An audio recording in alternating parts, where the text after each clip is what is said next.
Hi, my name is Seenam Lula and I am a peak performance strategist at OKR Edge. We coach organizations in implementation of OKRs.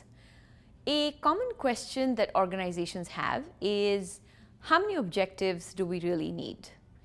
Great question. And the way to think about this is in the following three ways. One, what are the burning priorities of the organization in the next 90 days? Objectives should define, align, and drive those burning priorities or growth plans.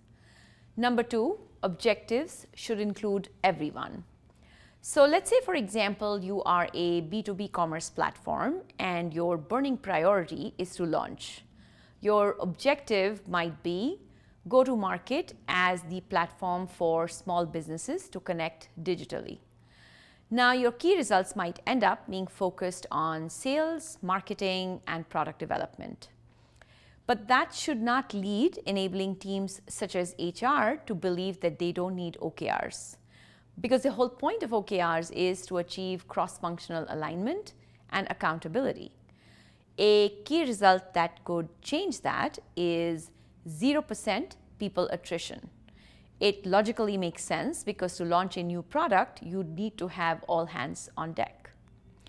Third, think about where the teams are going to spend 80% of their efforts in the next 90 days.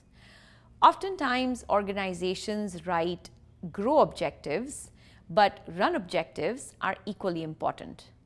So for teams such as customer success, logistics, operations, their optimizations end up needing an objective of their own. Once you run through this thought process, you will find that typically a startup would have 1 to 3 objectives and an enterprise would not have more than 5. Each objective would then have 3 to 6 key results. If you have less than 3 key results, it's probably a weak objective. If you have more than 6 key results, you're probably measuring everything and not only the things that matter. At team levels, there are typically 1 to 3 objectives and each has 5 to 6 key results. The objectives are personalized to the team. The completion of the key results in the attainment of those objectives.